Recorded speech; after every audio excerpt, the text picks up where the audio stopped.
Wholesale Hotline, where we cover everything to do with wholesale real estate. I'm Jamil Damji. I'm Brent Daniels. And I am Pace Morby. And together we cover the most important parts of wholesale real estate. Lead generation. Conversion of sellers into contracts. And dispositions. Guys, remember when you're watching this show, do us a favor and squad up in the comments. Make sure that you are liking and subscribing to the YouTube channels and in the Facebook group Wholesale Hotline.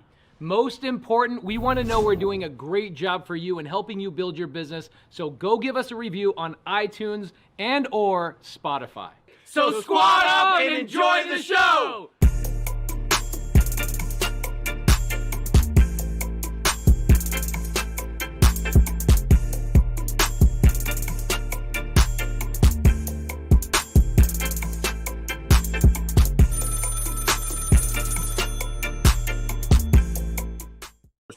Welcome to Wholesale Hotline number 202. I'm Brent Daniels, Mr. TTP, joined with Jamil Damji. I'm happy to be here, I'm bro. happy for you to be here. 2024. Yep. It's our year. It's everybody's year. Yeah. You got the shit kicked out of you in 23? I did. Really? A little bit. I made more money than I'd ever had in my life. Yeah. But, life is events. Obstacles, Sure. man. It's interesting to understand that things can get really bumpy. And no matter, look, you got to split your life into quadrants. Okay. Right? Yep. You've got your business. Yep. You've got your family. Mm-hmm. You've got your physical. Mm-hmm. And you've got your spiritual. Yep. If those four quadrants aren't balanced, Mm-hmm. it doesn't matter how much you have in one. Yeah. The other three will. If you're not balanced in all four, you'll suffer in one of them, right? And I learned that lesson in 23. So for 24, my word is balance, man. Yeah. It's really just understanding like where I got to spend the exact, like just as much time, energy, effort in all of them so that I am growing in every way possible. Because, money is fun, but it's not as fun as being able to share it. Yep. It's also not as fun as feeling really connected Yep. with your spirit. Yep. And if you're fat, it's hard to even get out of bed. Sure. So Sure. all the things, man. So how do you do that and get to 100 million? Because And- 100, listen, like one of the first conversations you and I have Yeah. ever had Yeah. was, I am going to make $100 million. I'm 100% going to put $100 million. I wrote it on the 2x4s of the house that you Yep. built. Yep. 100 million. You put it on the show. You put it all over the place, Yep. right? You've got it locked into your head. Yep. So until you get that, is it hustle season? And if it is hustle season, how is there balance? No, here's the thing. Yeah. Okay, you can get to $100 million by like, okay, I'm gonna get a little woo here, but Yeah. but you can do it the Newtonian way, right? Let's talk science. Yeah. Right, where it's just like, okay, force Mm-hmm. and force is mass times acceleration, Mhm. right? So if I want to create something, I can force it, and I can force it and push and push and push and push and push, and yeah, you'll get there, right? But that is going to create. There's friction. Mm-hmm. There's all the bumps. There's rattlesnakes. There's this. There's that. There's an enormous amount of ways to fall, stumble, and break in that perspective. Mm-hmm. And I've met people. Actually, I was on a phone call yesterday morning with a man who's exited 3 companies at $50 million each. Yeah. Dude's hanging out in India right now, just having a ball. He's like in his late 30s. Mm-hmm. Actually, interesting. I'm a fan of a yogi named Sadhguru, who's this really interesting, cool dude, right? Yeah. I got selected to be a part of this little influencer incubator thing where he spent 10 days with this dude in a monastery. So I'm like going. When is this? In March. All right.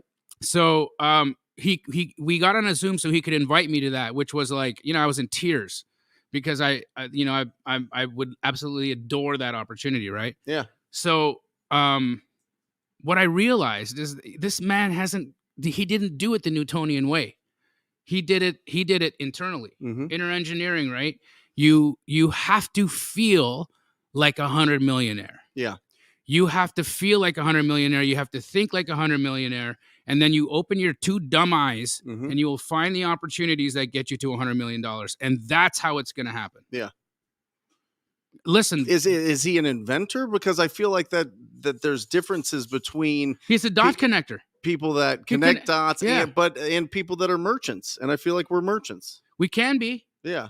We can be merchants. We can be inventors. We can be business. Bro, there is in nobody ever said you could exit a wholesale company before. Right. You're in the middle of a company. You're a part of a company that could take an exit. I'm part of a company that could take an exit. This Right. is something that was completely disavowed by those, Sure. prior to us, right? Yeah.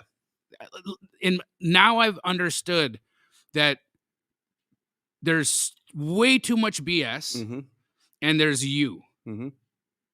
You follow what you want. You follow what you feel.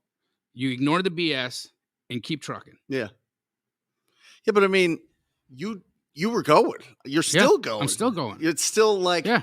all the time. Yeah. I remember I texted you Happy Father's Day. I don't Yes. know, a year or two ago. Yeah. And I said I'm just chilling at the pool and barbecuing, and you're like, well, I'm serving. I'm doing my mastermind. Yeah. Right? Yeah. You know what I mean? And you know what? As much as I love doing that mastermind, I should have been with my kid. Got it.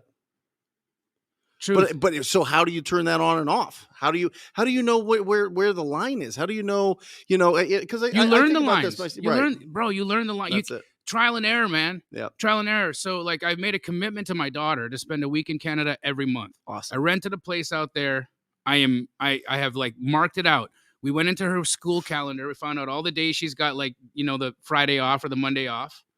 And I'm going to be there. And I'm going to be there the whole week because she's been coming to America on her breaks. Right. She comes in like spring break, after New Year, summer vacation. So what does she get?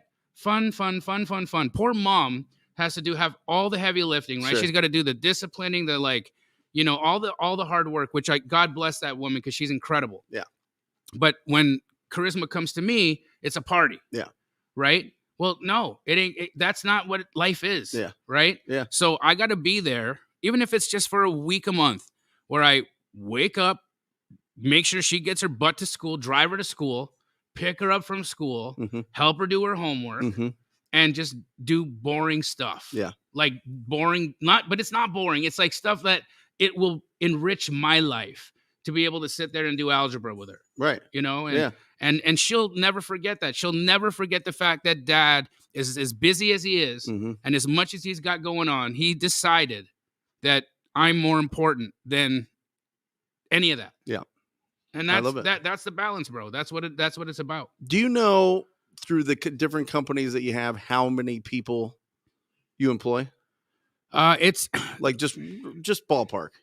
I mean, it's in the hundreds. It's probably for if we're not including Pace, because there's No. Just Keegley and some of Keegley and some of the New Reach. Yeah. and 300. Right. Yeah. Ish. Does that weigh on you? All the time. Don't you have to be on all the time? Don't you have to be pushing all the time? Because businesses either grow or they die. You definitely have to work, Right.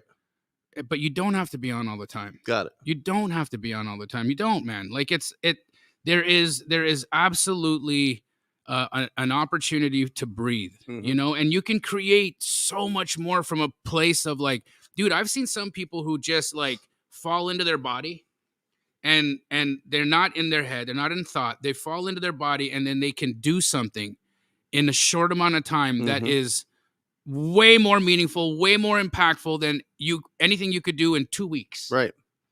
Right? That's what I'm talking about. Yeah. Efficient, intentional, and then get it done, move on. Well, and that's something that I've really found, and it was interesting. You were saying it right before we went live. You got to talk to more people, Yeah. right? Yeah. And then when you're starting out in this business, you talk to as many people as you can, as many property owners as you can, and many as investors as you can, real estate agents as you can, other business professionals in our industry as much as you can, and then it kind of just you start talking to other people all day long. Yeah. You know what I mean? Yeah, yeah. I mean, I don't know anybody that hasn't exited a business, but that is in the thick of things, that isn't on the phone all day long. Yeah. Right? I mean, who are you? Well, as I said, I'm on a Zoom with the dude, right? Mm-hmm. I'm telling you, man, like at 3 companies, 50 million each, right? Yeah. And to me, that's an example because I'm a dot connector too, right? Look, I got multiple streams of income. You know, I got this wholesale operation that's crushing. We've got Astro crushing. Mm-hmm. I got my little payment thing going on right now, which is like, I can't even believe it. Mm-hmm. It's life is good, dude. Yeah. You know, and you know, the chances and the reality of $100 million exit on my horizon are 100%. Yeah, I agree. 100%. Yeah. So what does it mean if it takes me 2 extra years Mm-hmm. and I get to see my daughter more? That's what I'm saying. What does it matter? Yeah. Right? Right. Why do I got to go fast? Yeah. Well, I think that if you put constraints on how much you work, you work when you're supposed to work. Right. And then you go, okay, if I can work as much as I can, if I can do all this work in 20 hours, what's 21 hours? What's 22 hours? What's 25 hours? And then you start going, okay, can I do what I did in 25 or 30 hours in 10 hours? Right. And you can. Right? You really can. Well, that's really what leadership is. That's really what bringing in talented people into your team to replace certain things that you do. Right? I never thought that Monique Walker would ever, because she's the stickiest relationship I have. Work with anybody else? No, that she would ever like allow me to bring in somebody from Right. my operation to jump in. Yeah. Dude. So Zach on my team, he's Mhm. phenomenal, right? He's the best. He's the best. He and is. so I got Zach there. And so I had to introduce him into the situation because I'm like, Monique, look, you are going, and I want to honor the fact that you're on the phone at the time that you're on the phone and you need answers fast. Mhm. And the way my life is going right now, I'm getting answers to you in 3 hours. Yeah. That's not acceptable. Right. And it's not because I don't honor the opportunity. It's because I'm literally, my phone isn't with me because I can't have it with me because I'm, on a podcast or I'm doing this or I'm doing that. I just can't get to it. Mm-hmm. Let me bring in my cohort here who is as talented as I am, who I've trained, that can understand this he'll understand it even better than I do right now because he's in the trenches in my company, and he lickety split, right? Yeah. So that relationship, not that I'm not overseeing it, not that Monique and I aren't the best of friends, and we still now have higher level conversations, but you need a buy price. Mm-hmm. Listen, I spent years in that stinky office. Go to Zach. Yeah. Right? I spent years in that little office in the back room comping houses. Yeah. I don't know, with dude. basketball shorts and all slides the on. Flip-flops, in my little polo t-shirts. Yeah. My belly hanging out, all the things, right? But I did it. I put my time in. I put my work in. I'm still putting in work. Yeah. But you do it I hate the cliche of it. There's levels to it, but there are. Yeah. There are. Yeah. And when you are finally in it and you finally start to see how those levels materialize, well, they happen in the mind first. Mm-hmm. You kind of make a platform in your head, and then you're like, okay, and then you're on it. Yeah. But the human condition doesn't allow us to get satisfied there. Right. Right. So you're like, well, what's the next platform? Mm-hmm. And then you make it, and then you're there, and you go and you go and you go, and then you die. Yeah. Right. So, and we don't get to take any of it with us. No. But we leave a legacy. And so, it's an interesting thing we're doing here, dude. We accumulate, we collect, mm-hmm. we do all these things. Yeah. And if you don't have the balance of the 4, yeah, think about it, right? Say you just made all the money, mm-hmm. and you didn't care about the family, you didn't care about the soul, you didn't care about the body, the health, right? Mm-hmm. But you got all the money. Okay? Yeah. Well, there's going to be a point because you neglected the other 3 boxes mm-hmm. that you'll die now alone, spiritually bankrupt, and probably intubated on some like breathing machine. Sure. Okay? Yeah. Then you get those folks who are like, you know what? I don't even give a crap about life. I want to go to the Himalayan mountains. I just want to like meditate all day long and, not shower and just like, do a thing. Just be like, I want to try to levitate or whatever, right? All right, cool. I got nothing against it.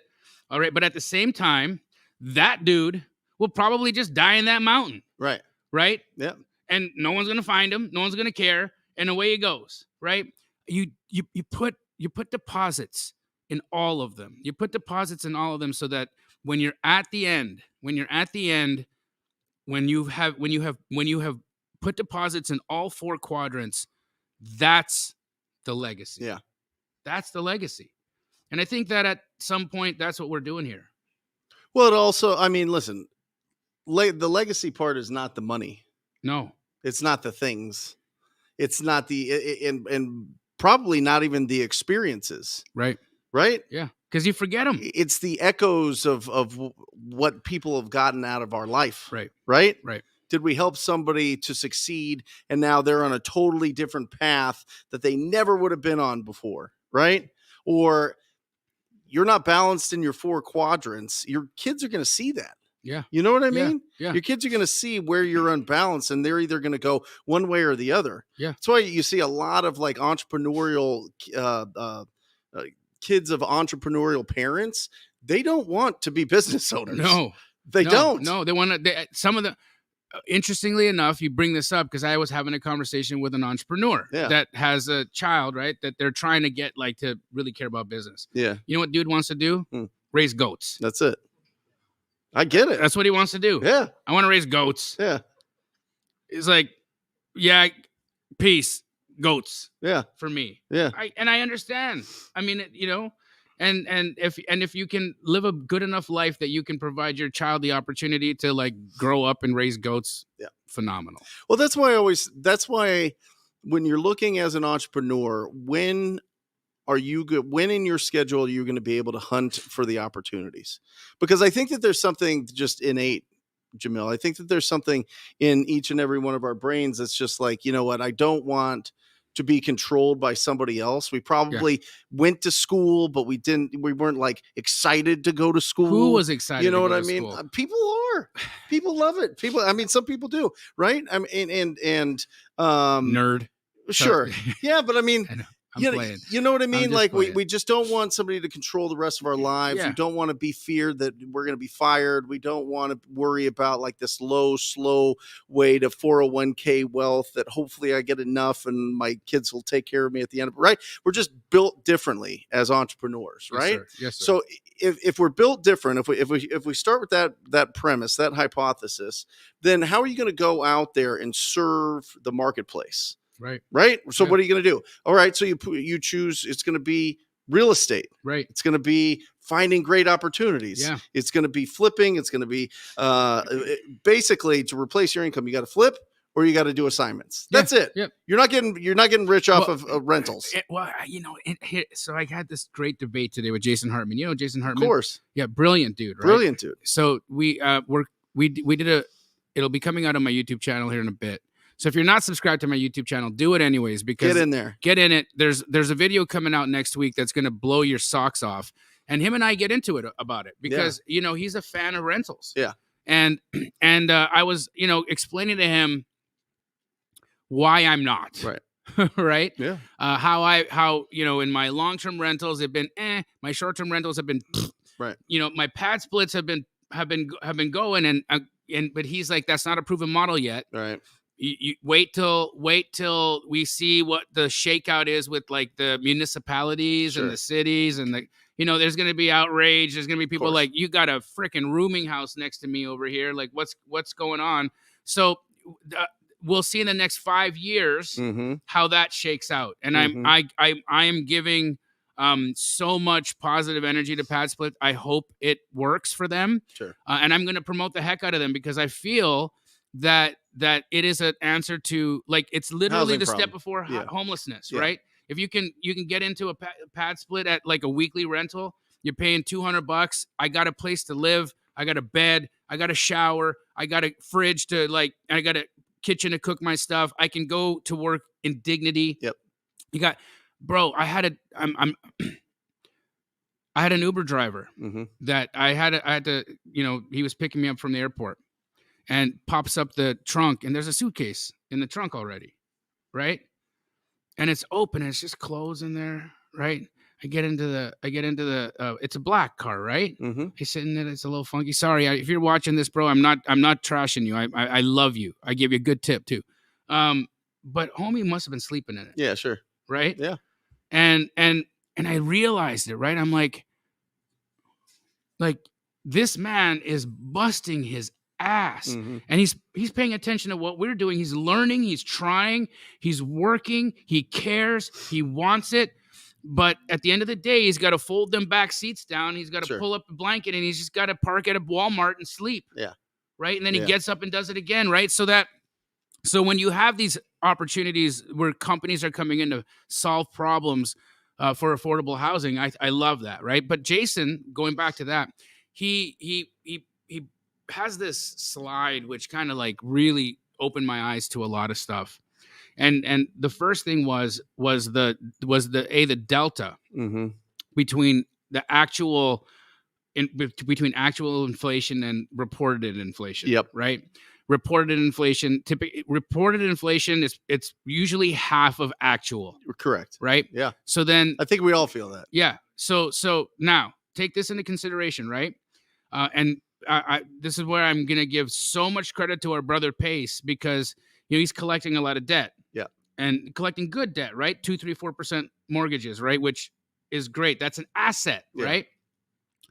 But when they print money the way they print money, think about it. It means that the dollar now has less value. So I get it. So I know where you're going. So it's like the pay down on that. You get to pay it down with cheaper money. You're not getting rich though. Now you get getting wealthy. You get the depreciation. You get the depreciation. Yeah. Right. You get appreciation. Okay. Maybe cash flow. If you can figure it out. If you pad split it, you get some cash flow. But pad split's like multifamily. That's not what I'm talking about. Okay. I'm talking about like single family rentals is a joke. I agree with you in that aspect. And I think that's where him and I bifurcated. Yeah. Because I look at the single family thing, and I have some, right? Mm-hmm. I wish I didn't. Right. For real. Yeah. Great for long-term wealth. But what I'm saying is you're an entrepreneur. Yeah. You want to either replace your income or make enough income to start building momentum. You need to either flip or assign. Yeah. You're not getting it from the cash flow from a single family rental. That's long-term wealth. But now again, right? It depends on how you do it, right? I think Pace bought $100 million of the real estate last year. Sure. Right. And he was very real with in his conversation with me.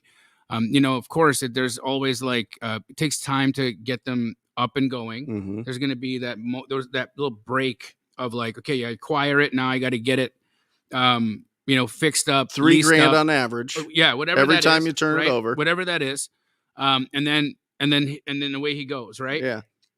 So there's that balancing act of that situation. But now, if let's just say 80% okay of his stuff breaks even or slightly cash flows, right? At $100 million, that's a check, right? That's a check equivalent to what Mike Keegley take home is, right? You know what I mean? So I don't know. I mean, I'm not gonna sit here and be like, hey guys, be landlords, because I'm a wholesaler. I'll always be the wholesaler, right? You're a wholesaler. That's what we do. It's what we do. Because it's an elevated position.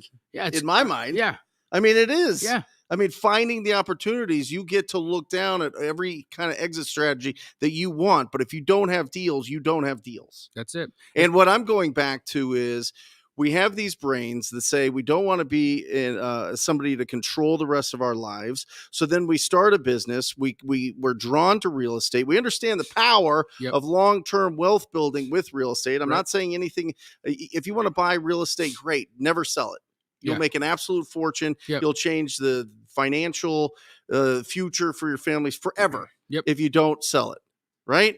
But that's not what's going to pay the bills and get you going to full time. So you go into this business. You have responsibilities. Oftentimes, people are coming from different industries or different life. I mean, you got a lot of people coming from the military. You got a lot of people coming from teaching. You got a lot of people coming from truck driving. You got a lot of people that are in college. You got a lot of people. You've got some. You've got some responsibility. Some people have kids and families and everything, right?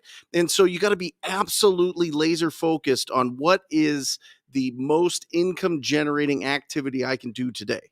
There's nothing. Yeah, get on the phone. Get on the phone and start talking to everybody. Everybody. That's it. Yeah.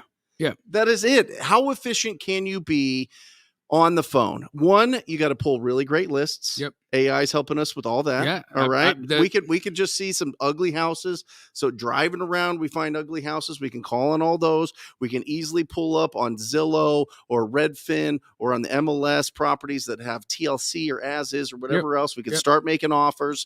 But it's just how efficient can you be in the time that you're supposed to work? That's why I say the dumbest people make the most money.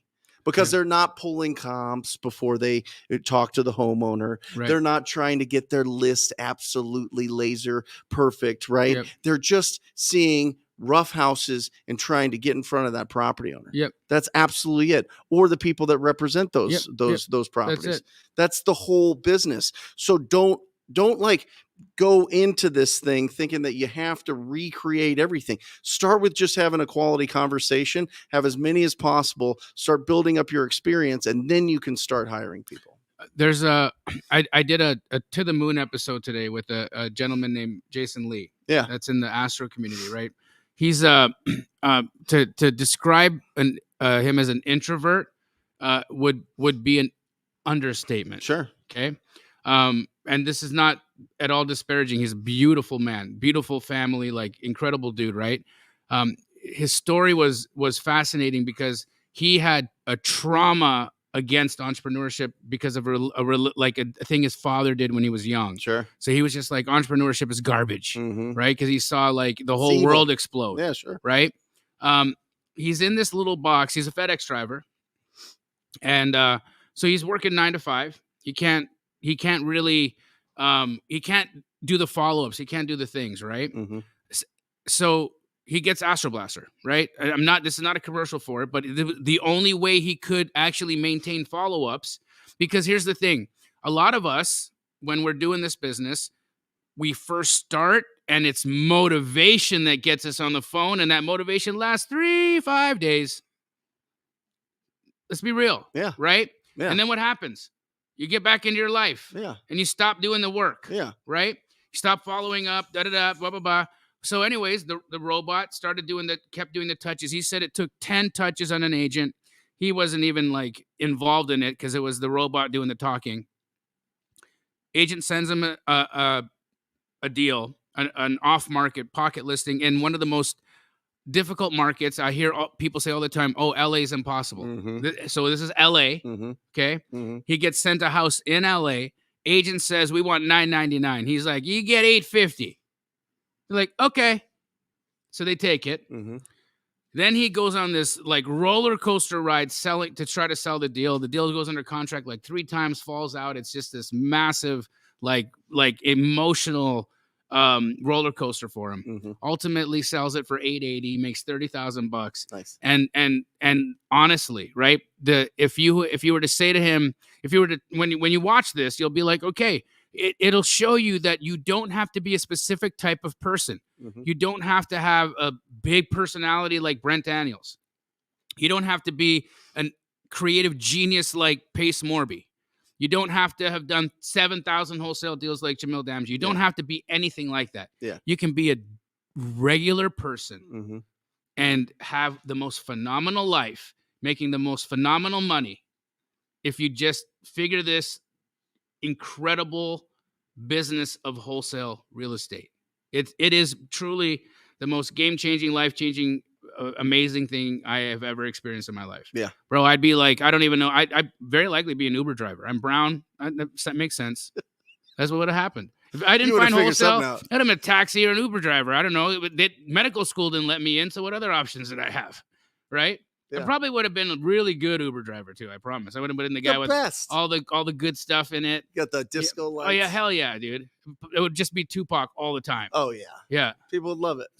You'd be dressed as Tupac, tank top, showing off the tat. God. It'd be great. So good. Guys, get your questions in the chat. We want to help you. We're gonna with answer your a bunch stuff. of questions. We just wanted to warm it up for the first half hour here.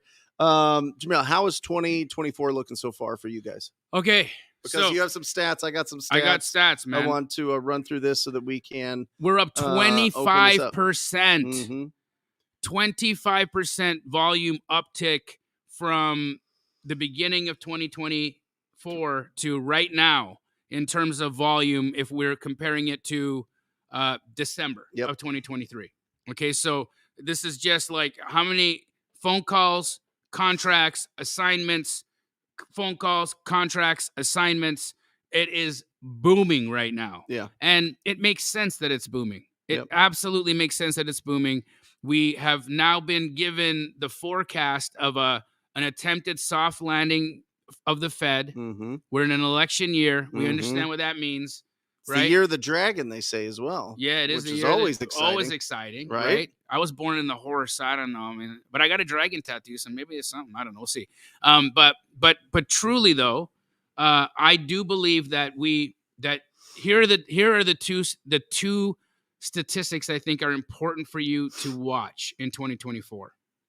I think you need to look at months of inventory. On the market because everybody right now the lock-in effect is what's keeping inventory off the market.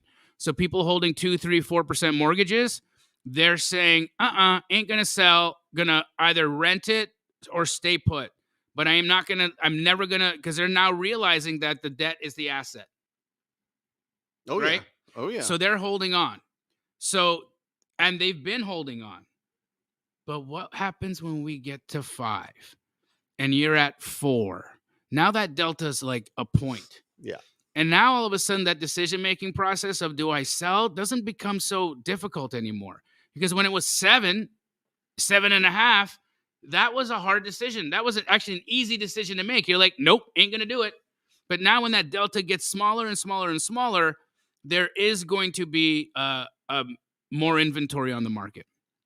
But guess what? All these people that say it's going to crash, nothing happens that fast. No. It happens in stages. Everything happens in these like little chunks, like little tiny little waves, right? And so I believe that we'll get better affordability because rates will come down. But sadly, I don't mean sadly, because I'm a real estate investor. I want appreciation, but I care about the general population. I care about people like there's young people that are sitting in this audience right now. I want these dudes to own homes. Yeah. I want these guys to have their own homes. I want them to be able to afford to live in their own houses. Right now, they're learning wholesale real estate, so y'all probably be able to get it done.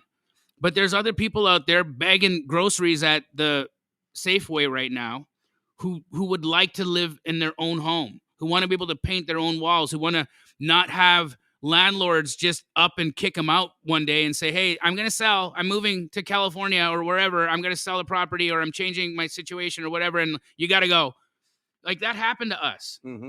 And because my sister had a young one, nobody wanted to take us in. Right. Like nobody wanted to it was like two elderly people, my sister and a baby. And we are well-qualified people with great income, with great credit scores, and nobody wanted to rent to us. So when you think about it in the terms of that, like that's dangerous, dude. That's dangerous. So I'm hoping for, I'm rooting for the American, like the regular dude, the regular female, the regular family that there's an opportunity at some point for home ownership to become something that's not a luxury, that it is actually a reality for many people, you know? Yeah. I just don't know if we're going to get there. I don't. You think because of inventory? No, I mean, I think pricing. Yeah. Well, inventory and pricing, but I think it's like, you know, if rates come down, but just, bro, But the whole economy runs around the real estate market. You know what I mean? They got to keep building new houses. That's what they need to do. Right. Actually, the answer is build more houses. That's why we see huge appreciation is when they stop building houses, when interest rates go up. Yeah. Which they did. I mean, between 2010 and through 2020, look at the stats. I mean, it was ridiculous. It was like every 10 years, it was like 20 million new houses, 20 million new houses from the 70s, 80s, 90s, 2010 to 2020, 6 million. Yeah. What do you think? What did you hear? What's the deficit that you've heard right now? Oh, I have no idea. Jason and I were chatting. Yeah. So we have 149 million homes in the United States. Okay. We are 12.5 million homes short. We are 12.5 million homes short. Yeah. And there are more 35-year-olds. Oh, the deficit of houses. Houses. Yeah. Yeah, and there are more 35-year-old men living in their parents' home than there should be. For real. Yeah. Because they can't, they don't have another option. Right. Yeah, but interest rates are going to do what interest rates do. The all of the media is going to be, consumed by the election. So it's going to be a fantastic year. It's going to be a fantastic year for everybody to go out there and find a great opportunity and to start really building your business. And this is your big word of the year is balance. Mine is big. Go big. Do it. We're expanding. We're getting into other markets. We're excited about that. I mean, I think that this is the time for sure, especially with all the technology that's out there now and the ability to really understand values quickly and really be able to approach cash buyers quickly and understand what's going on. I think there's no reason why anybody couldn't be in any market, to be honest. I mean, there's some markets are going to be better than others, but we're going big. We're going to add three. We're going to add 3 markets over the next 3 years. So Phoenix being the main market. Consult with me on that because I have data. Oh, I know. Well, I talked to Jeremy Dispo today, and he's like, good. "Well, let's just hook in with Keegley wherever they're at, and we'll just sell the deals there. We don't even have to worry about all of that, right? Yeah, of course. And so that makes it super easy. But also, it's like the marketing. So we're looking at it a couple different ways because it's interesting. Because you see, there's 2 main models. Really, if you boil it all down to like big boy, big girl business.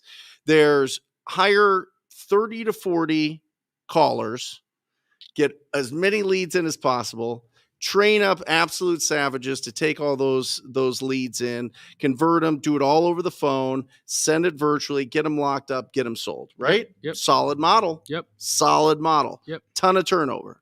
Yep. Ton of turnover, ton of training. Yep. Right. But the budgets aren't bad. I broke the budget down there because I talked to Jason Hubley, who owns Call Motivated Sellers. Yep. And you can get somebody, it just depends on the budget, $8.50 to $30 an hour. Right. Just depends on what kind of quality, what kind of experience. But if let's just say you sit right there in the middle and you want somebody really good, 10 agents for $15 an hour is $6,000 a week. Okay. 24 grand a week. I mean, 24 grand a month for our businesses is not nothing. It's not huge. No, it's not because you got, what is that? 2 deals? Oh, maybe 1 deal. Well, for you, two of mine, 1 of yours. Two deals in if you were to average it out, the average deal size is about 15,000, right? Yep. So 2 deals. So imagine having 400 hours of calls by these cold callers because they go 40 hours a week. They talk to a tremendous amount of people. They then get it in, and you have great data, and you know how to filter the data, right? And you put them in the best position to win, and they're managed, right? They send them in.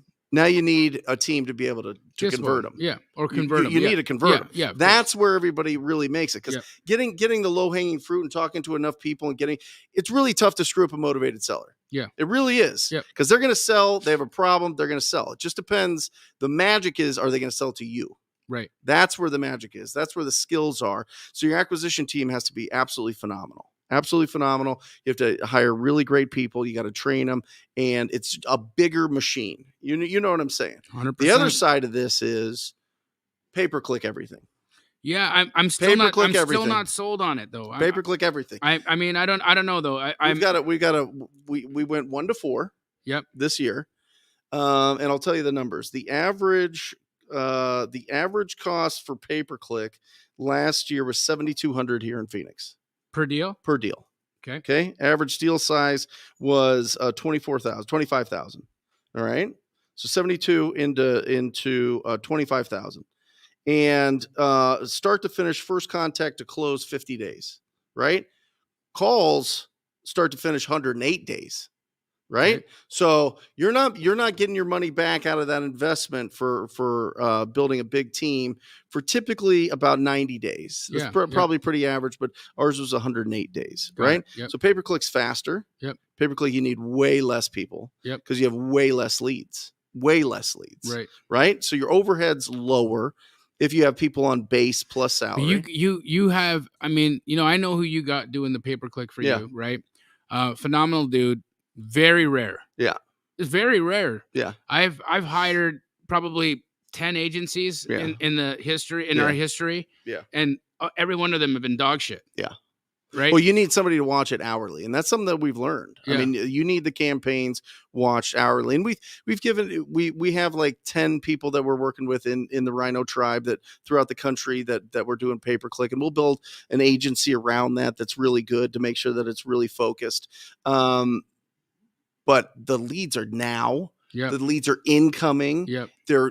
I mean, the acquisition team loves it. Yep. And you don't have to have as many people. So it's like this balancing act. Yeah. Do you hire 10 people to make calls and another 5 acquisition managers or 3 acquisition managers? Can you scale that though?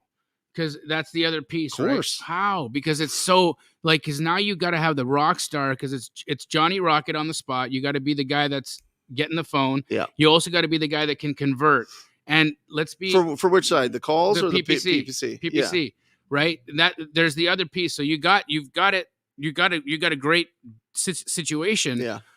But at like scale is my issue with that, right? Because you can do this across the country, and you can probably help hundreds of people across the country, maybe thousands of people across the country. Yeah. But how do you? At what point can you be like, okay, we spent $24,000 this month on pay-per-click. Spend 200. Right. Oh no, there's a cap.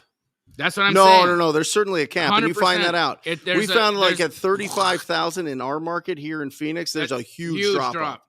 Huge. So but you need to manage your accounts to be able to see that. You got to be watching all the metrics all the time. The issue is people set it, they start getting success, and then they leave it, and then that's when you see it goes to hell. Yep. Nobody's watching it. Yep. You need somebody watching it like a hawk. Seriously. And I mean, again, Google's making a ton of changes. Yeah, all the time.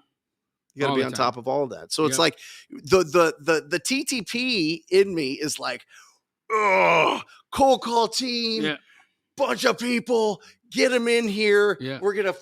It's going to be great content. Yeah. It's going to be really, you see people, on YouTube now, and they're getting a bunch of people following them, and they love it because it's like that old school pit, right? The leads are coming in. They're doing the negotiations live on their YouTube channels and all this, right? Great. It's great, right? Yeah. So there's something to that, but the flip side of that, a lot of turnover, bro. Yeah. A tremendous amount of recruiting and turnover and training, because it's a tremendous amount of leads. Yeah. And every one of those people have to be willing to call 60 to 70 people, hand dial a day, which is difficult. Day after day after day. after day Yep. after day after day. You know what I mean? And when you're recruiting for this business, as well as I do, part of it is I want to be in that environment so I can have my own business. Yeah. Right? Yeah. So you go for a year making 50, 60 calls every single day. All of a sudden, you want to do it for yourself. Mm-hmm. You want to go build this yourself. You want the whole pie. You don't just want a piece of the pie. Yep. So it's just there's more friction, I think, in that process than a pay-per-click. But pay-per-click, you got to watch your budgets. You got to test it all the time, But the leads have been fantastic. We did phenomenal. But you want to hear something crazy? What? TV last year? Yeah. Average deal size $60,000.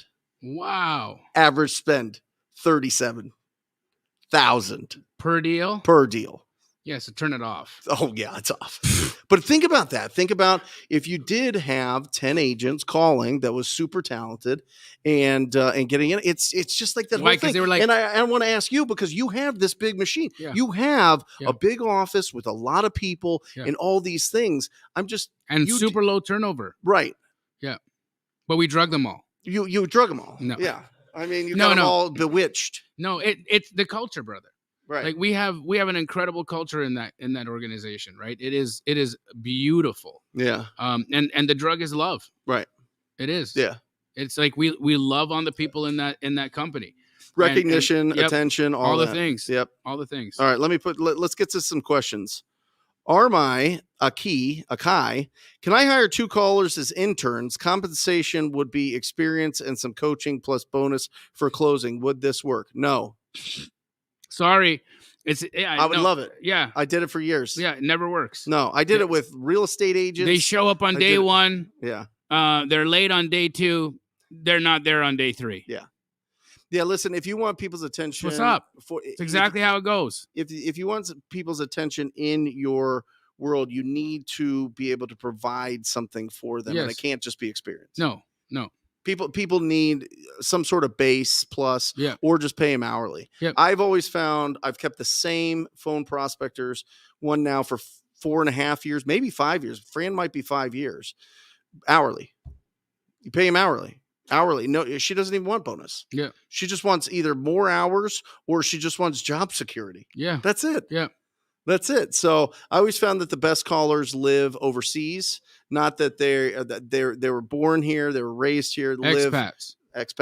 Yep. They are living in Central or South America, and they have no other options for jobs. Right. It's either customer service or it's sales, and sales is just more exciting for them. So I love the idea. I wish it would work. I tried it a bazillion times. I tried it even with my platform and given my coaching and giving everything in the blueprint to build $1 million business. They last 6 days. Yeah. You doubled what I like, I mean, literally day one, they show up, they're pumped. Day two, they're late. Day three, they're not there. Yeah.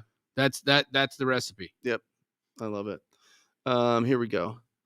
I'm hesitating to contract houses because of not having a buyer list. How can I find more buyers? There's tons of ways to actually. There's a website they could go to. Yeah. There's a. You can just reach out to a Keegley. You know, we're a dispo wholesaler, so you can, like use us. But I'm not here to just self promote. There's plenty of ways to find buyers. Tax records, by far, one of the greatest tools in finding buyers. Right. Second, you use a tool like Privy. And you actually look at who's been closing properties, and then you find those organizations. Go to opencorporates.com, find out who the managing member of that organization is. You skip trace that person, you call them up, and you have a conversation. Next thing you do is you look at the MLS, you see who just listed a flip on the MLS over the last week, and you call the owner of that LLC again and say, hey, compliment the flip, tell them they did a beautiful job. Let them know you got one in the same area or in the same city that they just listed a house on. You'll know it's a flip because there's no clothes in the closet. Yeah, Pace was going to join us. He had a last-minute meeting that he had to take care of, so we will see him next week, everybody. And so take a picture of us and send it to him. You ready? Actually, everybody come in here. Let's get come in. Come here, audio. Yeah, come on. Everybody come in here. Take a picture of this. Send it to Pace. You guys all have him on Instagram. And tell him we miss him, and we'll see him next week. Look at this live audience. Hey, come on. Hey. Smile here. Awesome. All right, Great. Get out of here. But hey, listen, I wanna invite as many of you as possible to come to Phoenix and actually experience the energy in this, of what happens in this city. It's known as the Mecca of wholesale for a reason. Mecca real estate investing. For a reason. There are more talented people. There's more energy focused towards what we do in this town than anywhere else. You can come visit the TTP offices. You can come visit the Keegley offices. You can hang out at Pace's organization and follow him around for a day. There's so much you can gain from coming out here and being around this energy that I highly recommend you guys do it. It's worth your time. It's worth the trip. And don't you guys have something coming up in April? My goodness, Brent. Yeah. Squad Up Summit 2024, bro. It's the biggest real estate event that's going to happen in all of the year, in my opinion. No doubt. 3,000 people. Yep. We're nearly halfway sold out, which is impossible. In January? Yeah. For April? Yeah. Yeah. Right? Yeah. I mean, so if you have not yet got a ticket, go to Squad Up Summit. I think it's squadupsummit2024.com. Bobby, can you figure it out and put it in the chat? Thank you, bro. But squadupsummit2024, I think.com. Bobby's going to put it in the chat. Get your ticket. Imagine being in a room with 3,000 wholesalers. 3,000 of them, right? Mhm. It's going to be phenomenal. You'll make relationships there that'll last a lifetime. Last a For real. lifetime. Yep. Brent, we love to have you there. I'd love to have the entire Rhino tribe there. This is not. This is one of those times where I think this is like the family reunion of our business model. Mm-hmm. Like this is where we all come together and we're like best practices.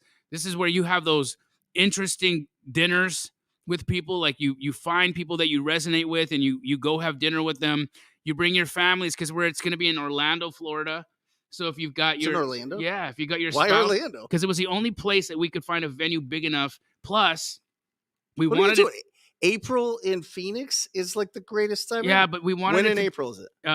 April 23rd to 25th. Nice. Bobby, did you find the website? 23rd to 25th? April 23rd to 25th. Squad Up Summit 2024.com, I think. But we wanted it to be in a family-friendly area because we hope that you bring your spouses, that you bring your kids. Go to Disney World.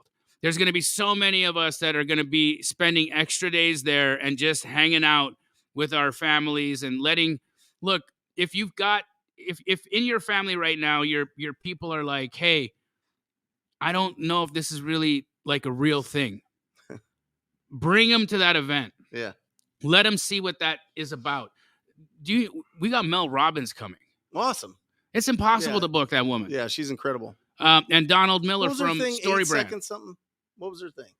It's like I've 8 seconds something. Mel Robbins. Mel Robbins. Look it up. It's it's good. She's phenomenal. Yeah. I adore that woman. But it's absolutely going to be a phenomenal opportunity, you guys. Just Squad Up Summit. There's a question about I messed it up. Do Thanks, universities teach real estate investing? I know ASU has a real estate minor that you could do. Mike Mahoney got that. That's pretty cool. I think it's more like commercial real estate type thing and development is from what I can what I remember, but maybe not. Maybe it's more, maybe they'll talk about single family now that it's a thing. Pace and I actually lectured 5-second rule. That's it. Thanks, Brandon. Thank you. Pace and I lectured at Penn State. Mm-hmm. In a real estate class there. Yeah. It was cool. It was incredible. It was one of the coolest experiences to be able to do that. I got the opportunity to speak at ASU's Real Estate Investing Club. Amazing.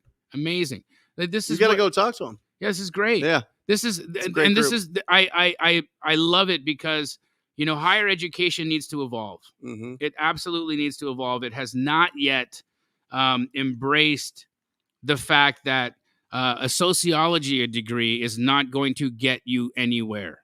Like they got to start being real with people in the admissions departments. No joke. Like what are you doing taking anthropology? Sorry if there's an anthropologist in the room. What are you doing? Like, I actually took anthropology because I had to. It was an elective. And the only thing I remember from it is Australopithecus. What is that? It was us before us. It was the people before Homo.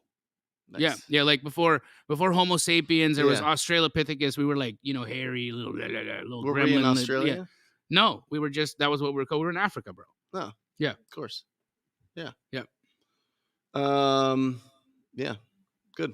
That's we covered the college. Yeah. I'm gonna get so many DMs tomorrow. Bring them on. We got this question. Go ahead.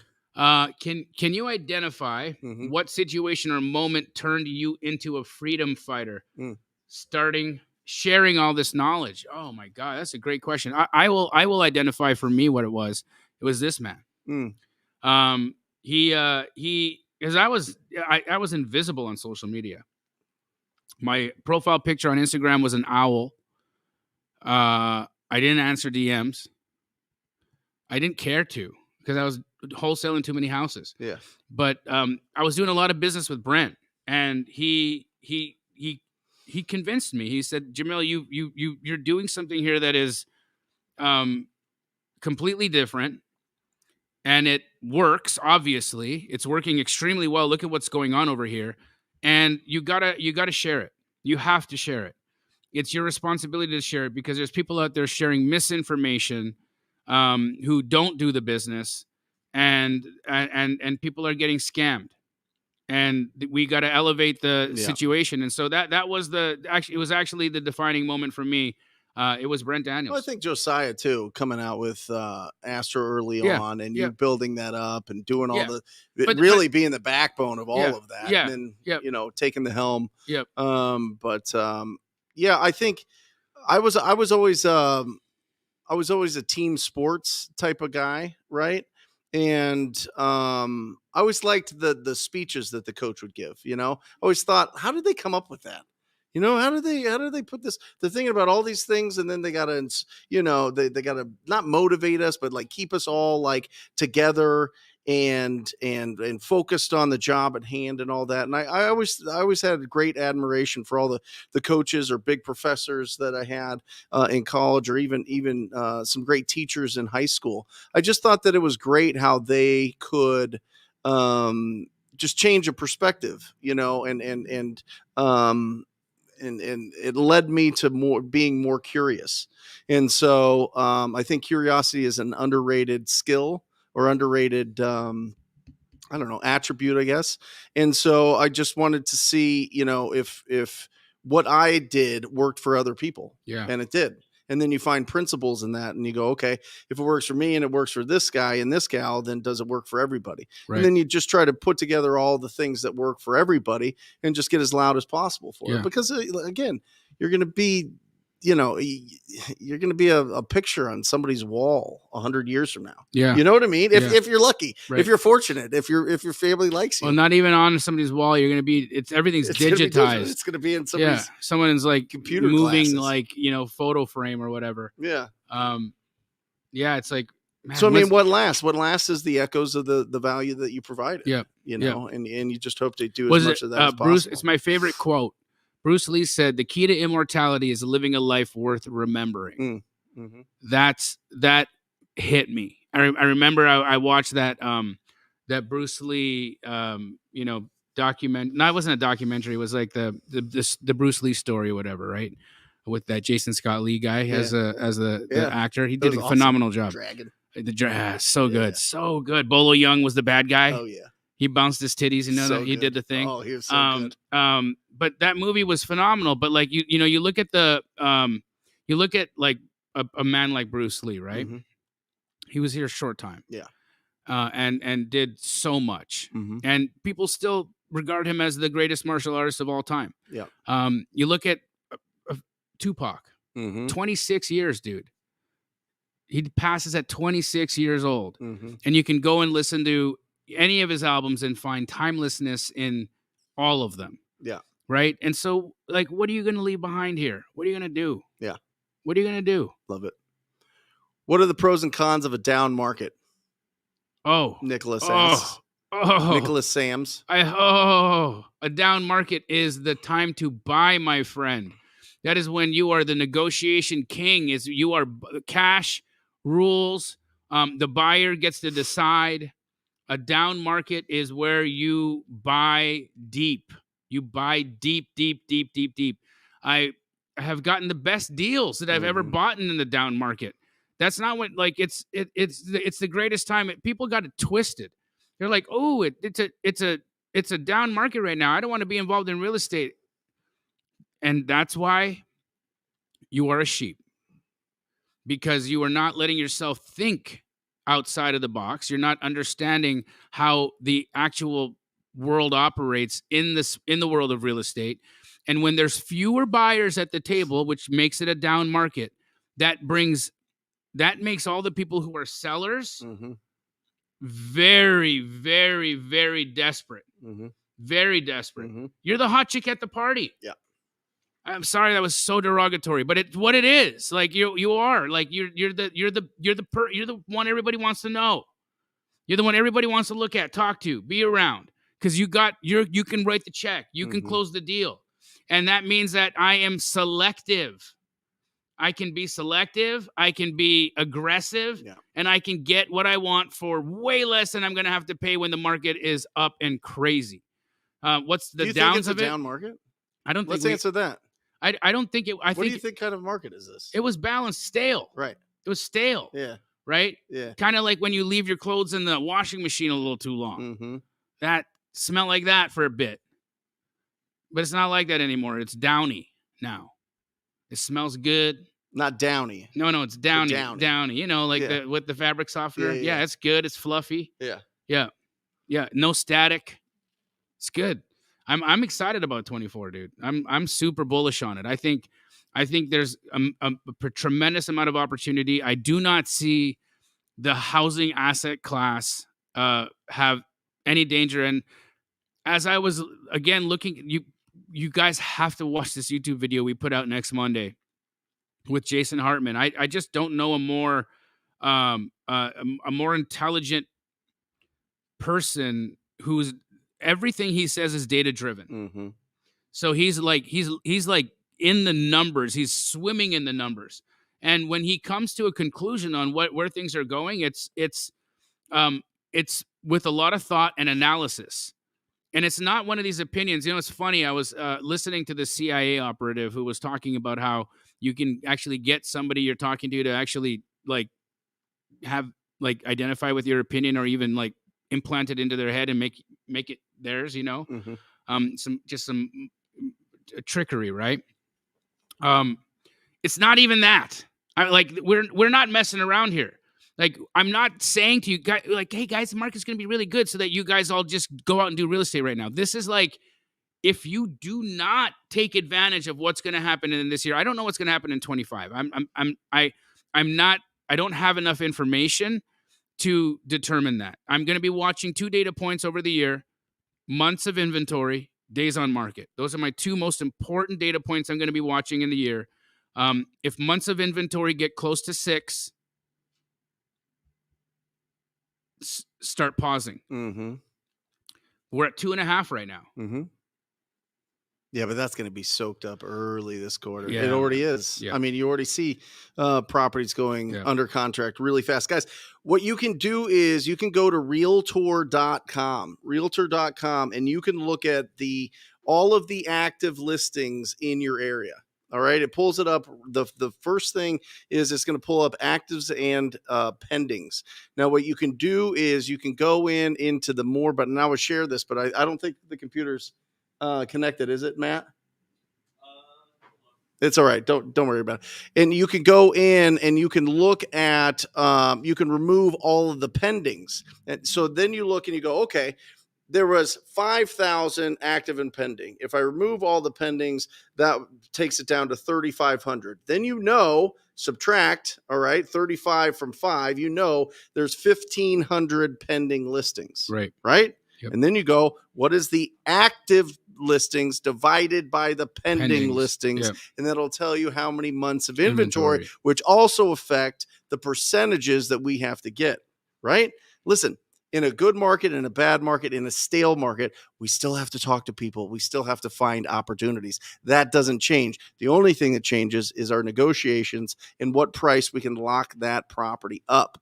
So if you are if you're over 2 months of inventory, typically you're going to run the 70% minus repairs rule. Typically, if we're just broad stroking it. If it's less than 2 months, now you're at 80% minus repairs.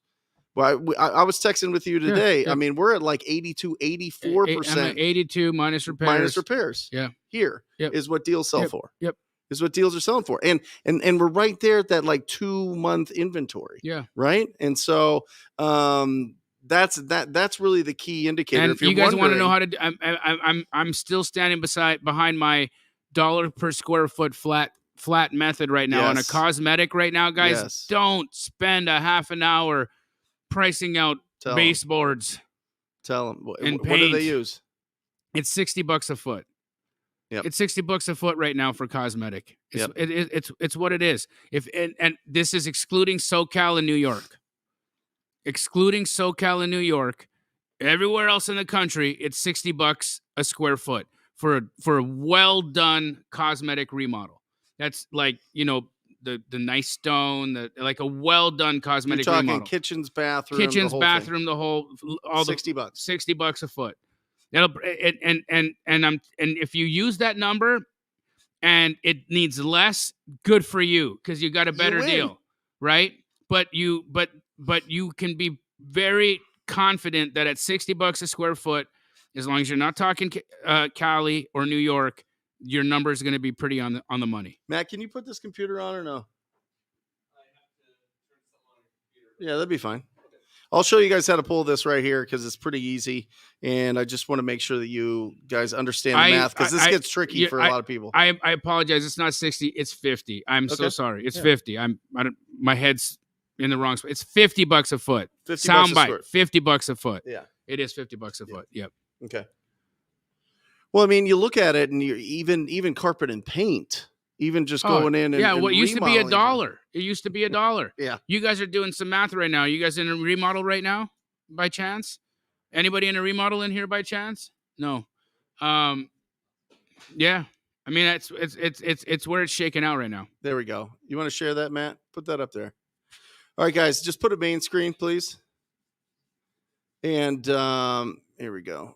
All right. So if you look here, guys, I just put in Phoenix. We'll just start from the top, just so that every step is taken care of. Put in whatever city you're in. Okay, put it in right here, and you're going to go search. And right here, you're going to see how many properties there are. Right here at the top. See where this is highlighted? Right here. All right? That's weird that my mouse doesn't show it, Matt. We got to figure that out. Anyway, so 4,648 homes. And then you go to listing status and go hide pendings and contingent. Okay? And then you go, and it's 3414. Take that and divide. So you've got 3414. There's 4,600. There's 1,200 pending in Phoenix. Just divide. It's about 3. It's about 3-month inventory there. And this is probably that is a buyer's market. Yeah. A balanced seller buyer market is 6 months. You get over 6 months, you are in it is a seller's market right now. Right. When you are at 6 months, you are at a balanced market. When you are over 6 months, you're in a buyer's market. Oh, there you go. No. Easy peasy. There it is. So, guys, again, go back there, Matt. Let me just remove this one more time. So, listing status, I removed it. We got 4,648 homes. You go to listing status, hide the pendings and contingent, and then just subtract that 46 by this number will give you the amount of pendings. And then you take this number divided by pendings gives you month of inventory. If there are questions, please put it in the chat. We're here. Get them in there, guys. To answer any questions. How do you not have questions? It's the start of the year. You all are getting your businesses off and popping. Anybody in the audience here got one for us? We'll take one. Yeah, come on up. Come on up. We want the sound. Come over here. We don't smell. Yeah. So, as a college student, in the beginning of 2024, you guys are saying a lot of opportunity. Mm-hmm. How would you recommend that we start from scratch? I love it. Starting from scratch. First, drop out of college. I'm kidding. Don't do that. Look, I'm college experience is phenomenal. Okay, enjoy it. But how would you start from scratch? Well, you got to look at the amount of time you've got right now, right? You're in class all day. So how much actual free time do you have in your day on a? I have a decent amount. I'm taking a lot of online classes. Okay. So give me a number. For me, you got this mic probably, I would say 5-6 hours. You have 5-6 hours available a day. All right. Do you have a job? I do not. Okay. So you are in the best position possible right now. So you can take those 5 hours, and you can literally spend that entire time prospecting. Mm-hmm. And all you've got to do is choose the method of prospect that you want to do, right? You're not going to go pay-per-click, bro. You're a college student. Right. You're not going to spend $30,000 a month in pay-per-click. It's not for you. Nope. Okay. You're going to cold call homeowners, mm-hmm. or you're going to do agent outreach, or you're going to do JVs. That is how you are going to make this work. Explain to them agent outreach. Okay. Agent outreach is you are calling real estate agents, and you're asking them, and these are cold calls, right? This is like, you're like, hey, look, and careful with the list. DM me. I'll send you a list, and I'll send you an agent list. Okay. And whatever market you're working in, I'll hook you up. But don't call them off Zillow, because it costs them $100 when you do that, like 60 to $100 when you use the Zillow number. Oh yeah. And they get really mad when you do that. No, They go get to really mad. Like, find their cell number through the list I'll get you or whatever, right? It's on Zillow. But you call their cell, and you're like, look, I'm looking for a house that's in original condition, something that could be even falling down, original condition, needing a tremendous amount of work. You got something like that I could take a look at before you put it on the MLS. I really like to see them before they're on the MLS, because you're young. So I work with a group of investors. They are very finicky about appraisals once the houses get flipped. Appraisers and lenders have been really tough on us, and it's true. All of what I'm saying to you is true right now. They've been tough on us with appraisals, so we really want to get these before they get hit on the MLS, so we don't create a price stamp. Anything in your office, you have any friends, any other agents you work with that have something like that, I'd love to take a look at it. And they're going to give you an answer, yes or no. It's likely going to be no, not right now. Say, wonderful. Do me a favor. What's your name? Okay, do me a favor. Put me in your phone as Alex has money, wants to buy houses. Like, literally put my name in your phone like that. Okay, save me in your phone as something memorable, and I'm going to give you a text every couple weeks and just check in. Because I am hungry. I'm hungry for an opportunity right now to be able to get to work. That's it. End the call. On to the next. Do that 50 times a day and see what happens. Mm-hmm. And real quick, I'm going to show you a different technique as well. Right here, this is what Jamil's talking about, guys. Make sure that you do not go to this contact agent part right here. It's still not showing for some reason, Matt. You do. Okay. Don't go here to the contact agent. Go to this number down here, listed by. You can call them off of this, but don't just contact by agent here, because then Zillow charges them. Okay. Yeah, and they get so salty on that. They get so mad. It's like fastest, because it's like they're paying Zillow for that lead, and you're calling them to see if there's something. And look, the fact is that the realtor doesn't quite understand your value yet, because you're not calling on the listing that they want to sell right now. You're calling on the future, right? And it's like, we all enjoy what we can eat right now more than what we think we're going to be able to eat in next month, right? So even though you're worth $100 on the Zillow lead, because if she brings you he brings you the opportunity and you connect the dots, they get paid anyways, likely double commission, because you're going to let them dual represent and represent the seller and yourself, which, like, they literally make 6% instead of 3%. That you will be a much more valuable relationship for that $100 Zillow listing than just some person calling and being like, what are the blinds like? Because that's what that person's also getting too for that $100 call, right? So, but they don't get that quite yet. So it's a kinder way to make an approach, not to cost the agent money when you're calling them. But I'm telling you, man, if you do that, you do what I just said, and then don't just make that initial call.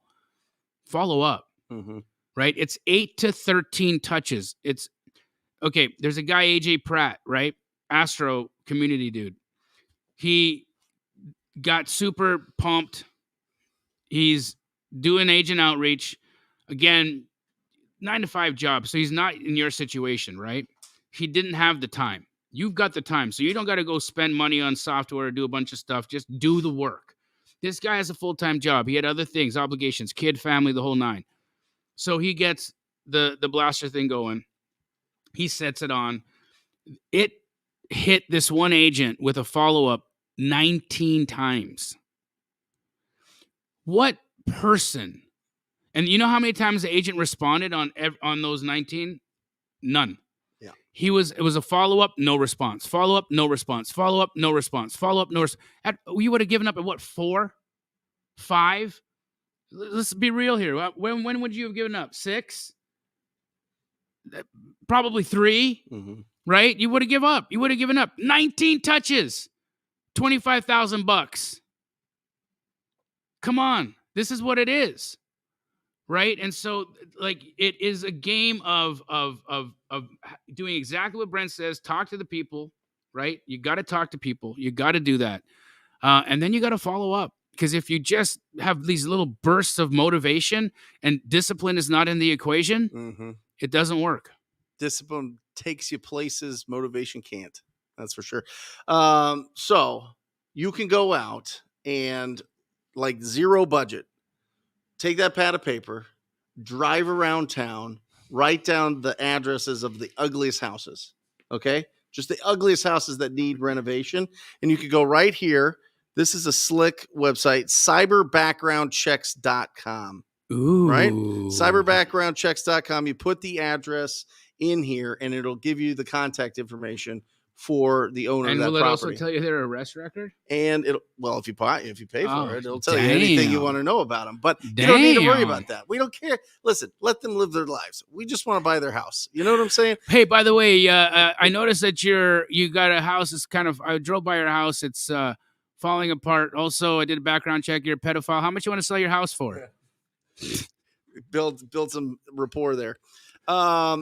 So you can go right there, Cyberbound. You get the phone number, you call them up, you say, you know what, I know that this is out of the blue, but I was calling about your property on 1212 Banana Street. Just want to see if you would consider an offer on your property there. All right. They're going to tell you yes, no, maybe. How much will you give me? Who are you? And how'd you get my number? That's it. There's only 6 responses. Only 6 responses when you ask somebody if they would consider an offer on their property. All right. And you just do that over and over and over and over and over again, right? Just to the ugliest properties. Now, if you have a little bit of budget or if you can pool a budget, I would highly suggest you go to Deal Machine, get the pro plan. It's $150 a month, which might be too much if you don't have a budget, but figure it out. Like, put together a whole like PowerPoint and put it in front of your parents and like get the budget for it. Right. And you can go and virtually drive for dollars through Google Maps. And most of the major cities have really good Google Map images. And you could, if you see an ugly house, you literally click on it and Deal Machine gives you their phone number for free. And so then you get a list of them and you just start calling them up and asking them, would you consider an offer on their property? And typically you talk to 200 of them and you'll get a deal. That's it. You know what I mean? I mean, that's how you start building up the momentum and be around these guys. These guys are doing it every single day. You know what I mean? And so the big thing is, and the reason that Pace, Jamil, and myself have been doing this show for almost 4 years now. My goodness. Almost 4 years. Wow. Is with the thread of the show is to squat up. You got to be around people doing this business, because if you're not, then you're going to feel a little bit awkward. Or you're not going to be consistent with it. If you see other people being disciplined, you're going to be disciplined. It's like waking up and going to the gym in the morning, right? If you have some buddies going to the gym with you, or if you have a trainer, you're going to show up. But if it's just you waking up and you're going to go like do curls in your garage, at 4:30 in the morning, it lasts for a little bit, but then, it's inconsistent. You know what I mean? So definitely squat up, just go and find some rough. And in this, they'll show you a whole bunch of other reasons people are motivated to sell their property, whether they're going through divorce or pre-foreclosure, or they have liens on their property, or they've owned it for a long time, but it's in rough shape. It'll all be here. And it's a really great tool. And if you use TTP as like the coupon code, I think they give you like either a month free or a week free or something like that. So definitely check that out. They've done a really good job. They put a lot of money into it, and now they've got free skip tracing, which skip tracing just means getting their phone numbers, the contact information for that. How's property. the data been on that? Apparently great. Yeah. Apparently. Yeah. I mean, they're just trying to like. I'm trying to kill all. I'm not saying any names. There's, I was having a hard time. Yeah. On another platform. Yep. Since a Dr. Deal Junkie is a platform I'm using for direct to sellers. I got crushing, right? Yep.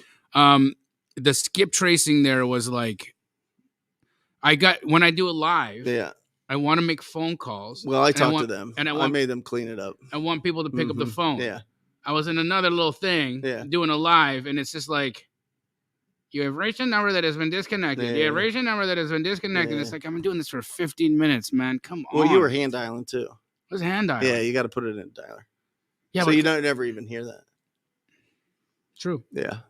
Yeah. But then you can get a dialer, which will dial for you. And then you start Then you get building a in your headset and you efficiencies. feel real Hell official. yeah. And then you start walking Yeah. around. You get know a what I little mean? Jabra You headset start with swinging noise like a cancellation golf on it. club while you're making calls. Yeah, you know you're what I mean? just now you're Start yep. pickleballing You're all the the things. air while you're making calls, getting that energy up. Yeah, absolutely. So, but that's what I would do. You could do it absolutely for free. I did my first 20 deals exactly how I told you, with a yellow pad of paper, driving around, just writing down ugly houses and just calling that property owner. And that's it. And if you can't get a hold of them, you can do a little handwritten card that you can send for 50 cents or whatever. And then just start building the momentum. But that's how you find the opportunities. You either go to the people that represent these property owners, or you talk to them yourself. Yep. And they're both interesting conversations. Oh yeah. And very different. Very different. They're very different conversations, right? You're dealing with one that's a real estate professional, so their job is to trade in real estate. When you're dealing with an agent, so requires you to be able to speak their lingo.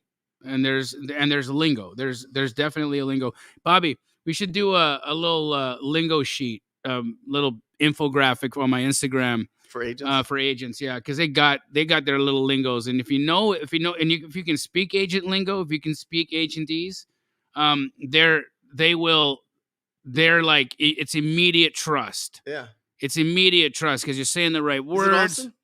Austin got on stage in front of the whole group yesterday. He never made a call. Made a call like on. I just pulled up Zillow, put in TLC as a search word, and just was calling agents. Yeah. He just had a great conversation right away. Beautiful, right? Beautiful. Yeah. They're not scary. No. And when they're scary, move on to the next one. That's right? it. There's gonna be there. Look, people are people, and you never know what's going on in somebody's day. You don't.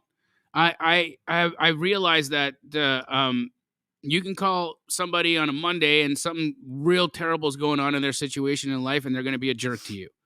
That doesn't make them a jerk, right? You can call that same person back 2 weeks later, and they won't even know that you called them 2 weeks prior. No. They won't even remember that they were a jerk to you, and they'll be a completely different person. So never take this stuff personally, regardless of whether you're going direct to homeowner or you're going direct to agent. Never take it personal. Always give people the benefit of having a bad day and move on to the next. Don't internalize the negativity when it comes, because it'll come. When people tell you to do things to your body that you can't even physically do, which they will, just bless them and move on, man. It's and this is exactly what the business is, right? Thicken up your skin. It's going to give you some incredible communication skills. And, whether or not you become a full-time wholesaler, or what do you do in college? Finance. Cool. So, that's great. Whether you become a full-time wholesaler or you do something in the world of finance, what you gain and experience in this will make you so much better at what you may ultimately do in the end, that this will be the real education. Because they're not teaching you this stuff in finance classes. I'm telling you, they're not. They're not teaching you how to connect, how to create business, how to be able to secure the deal, how to bring the money in. They don't teach you that, because the dudes teaching, guess what? They failed at it. That's why they're teaching it. Like in a college. Like, that's why they're doing it, because they actually couldn't do it in real life. Why does he still run a wholesale business? Why do I still run a wholesale business? For the exact reason, I can't lose my edge. I don't want to be the professor. I can't, right? I got to be in it. I still got to be in it. I got people sending me deals every freaking day. Still comping. I'm still comping houses. I'm 45 years old. I shouldn't have to be comping houses, but I'm still comping houses. But I enjoy it. I love it. I do. I actually do. It's like a puzzle game to me, And you'll learn these different skills, and it'll serve you well, man. It really will. How do you handle showings if you're wholesaling virtually? Ooh, love it. Love it, love it, love it, love it, love it. Okay, so first, you got to have boots on the ground. You need boots on the ground, because if you don't, your showing is going to go to hell in a handbasket. Your buyers are going to 1000% start talking to the agent, or if it's a direct to homeowner showing, whatever, if it's an agent opening the door, or if it's a direct to seller deal and it's a homeowner opening the door, that person is very likely going to say, even if they're not surreptitiously trying to steal the deal from you or create like some kind of situation, people just say dumb stuff. So you've always got to have some boots on the ground that can give your buyer the rules of engagement, right? This is what we're going to do when we walk into the house. And Bobby and I are going to shoot some content this coming season where we actually show you what that showing should look like, right? Like we'll do we'll get a Keegley property. We'll put together a showing. We'll mic me up. I'm going to do the talk where I talk to the buyers and I explain to them how this is going to play out. And I'm going to map them through. But what you do is you tell them, listen, we're going to go in the house. You're going to say nothing. You don't talk to the seller. You don't talk to the agent. You speak to nobody. If you want to ask questions about the house, write them down. Ask me about them later. I can get it to you from a conversation I have with my connection, or I'll get it to you in the SPUDs, which are the seller's property disclosure statement. But no talking in the house. That's what it is. Do not ask questions. Just go in there, do what you got to do. Look at the walls, look at the things, take measurements. I'm watching. So we all got it. You got it. Cool. Then you go in with a nice little treat, and whoever it is, whether it be the realtor or the homeowner, you give them a treat. You're like, hey, how's it going? I brought you a cinnamon roll. How you doing today? Things are good. Let your buyers walk around, do their thing. You're distracting the homeowner. You're just like letting them do their thing. They're having a conversation with you, eating Cinnabon. Let the people do their thing. The ducks run out. They're got sticky cream cheese all over their face. You walk out, get the deal done, sold outside. That's how you do a showing. Ill Minds asks, Brent, what percentage of your deals are novations right now? 0%. But I like novations. I think novations could be a really nice tool in the toolbox. It's so risky though. We just haven't done it. What do you mean? Bro, like you keep the title in the seller's name and now you're renovating the house? No. This is just... You're talking about like a net listing? Yes. Okay. Yeah. Okay. Yeah, that's what people call novations now. It's basically you're replacing yourself with a conventional buyer. Novation means replacing.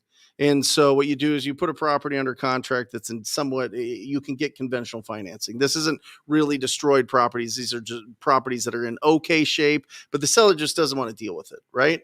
And I'm actually having Rich Wonders, that's a great name. Do you know Rich? I do. I love him. Great guy. Yeah. Rich Wonders on the podcast tomorrow. So I'm going to really pick his brain because he does a lot of these. And I see a lot of Instagram ads for novations and the whole thing. And I think that there's a time and a place. We typically focus on rougher looking properties, but I think that there's probably I love that, Daniel Keanu.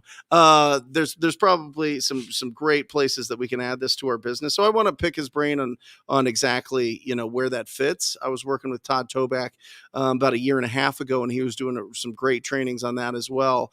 And it hasn't been a real fit for the presentations that we've done so far, but we probably are doing it wrong. So I'm going to figure that out. Cool. I mean, that'll be an episode. So it's like wholesale. It's wholesaling on the MLS with conventional buyers. Got it.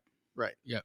Because you do a net proceeds, right? Yep. And so you get a certain amount that you get paid. Yeah, you're like on the seller side. The seller knows what you're getting paid. They just want a white glove treatment. Yep. They don't want to deal with anything. They just want it to be sold. They don't mind if you put it on the market. So it messes with my brain. Yeah, it does. Because I'm like cash. Yeah, cash or creative. Yeah. Yeah. You know what I mean? Yep. So it's going to be really, really, really great. So stay tuned for that. And if you have not subscribed to my YouTube channel, go ahead and do that. Likewise, folks, we're excited. We're excited for the year to come. A lot of opportunity. A lot of deals are going to get done. A lot of millionaires are going to be made. Yep. A lot of money will be made this year. Don't sleep on the opportunities. And also, don't let yourself become a victim of these little spurts of motivation and not having it coupled to discipline, because I'm telling you, the discipline is what's going to win the game for you all the time. Get up, do it when it hurts, because that's when it matters the most. Yep. We love you guys. We'll see you next week. Peace. Wholesale Hotline. We're out. Or just say squat up. So squat up and enjoy the show. Yep. Yep. Okay. 1, 2, 3. So squat up and enjoy the show. What are you doing? I didn't say nothing. Why? I don't know. Okay. So squat up and enjoy the show. Cool. I think we should use the one where Jamil doesn't say anything.